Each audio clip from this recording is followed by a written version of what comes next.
Mateus 16, 13 a 19. O Senhor esteja convosco. Ele está no meio de nós. Proclamação do Evangelho de Jesus Cristo segundo Mateus. Glória a vós, Senhor. Jesus foi à região de Cesareia de Filipe e ali perguntou aos discípulos: quem é que as pessoas dizem ser o Filho do Homem?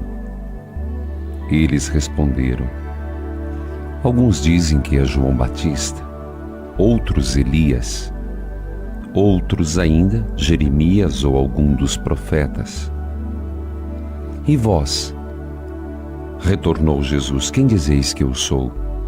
Simão Pedro respondeu: tu és o Cristo, o Filho do Deus vivo.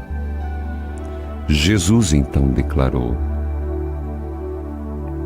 feliz és tu, Simão, filho de Jonas, porque não foi a carne, nem o sangue, quem te revelou isso, mas o meu Pai que está no céu.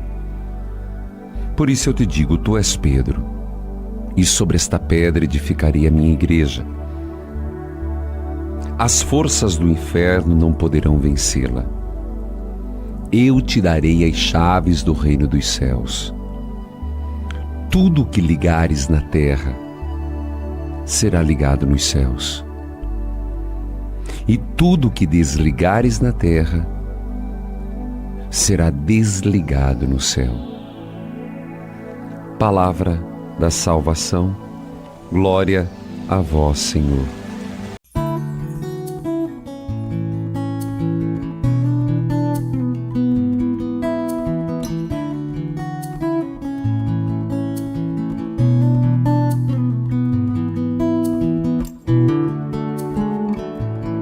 Por isso eu te digo que tu és Pedro, e sobre esta pedra construirei a minha igreja, e o poder do inferno nunca poderá vencê-la.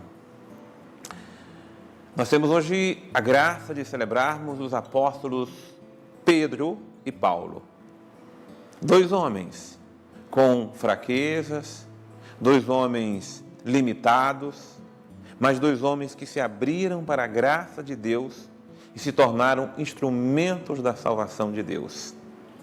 Quando olhamos para ambos, nós podemos voltar-se para nós, porque nós também somos frágeis, somos fracos, e Deus escolhe os instrumentos que humanamente até possa parecer desprezível, para se tornarem instrumentais da salvação.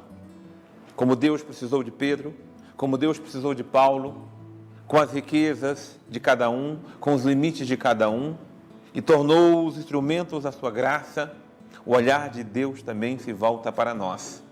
Nós precisamos nos tornar instrumentos da graça de Deus.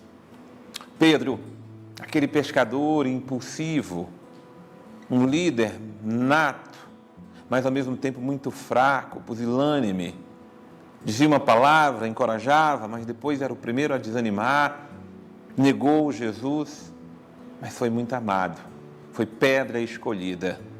E é por isso que o seu nome, que era Simão, passou a ser Pedro, que quer dizer pedra.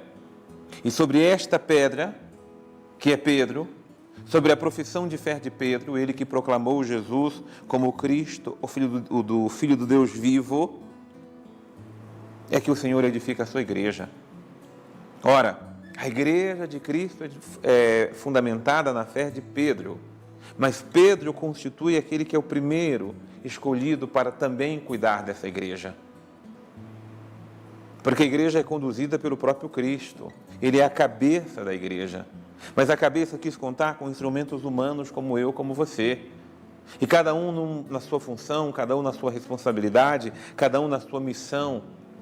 Quanto é importante a vocação e a missão de cada um.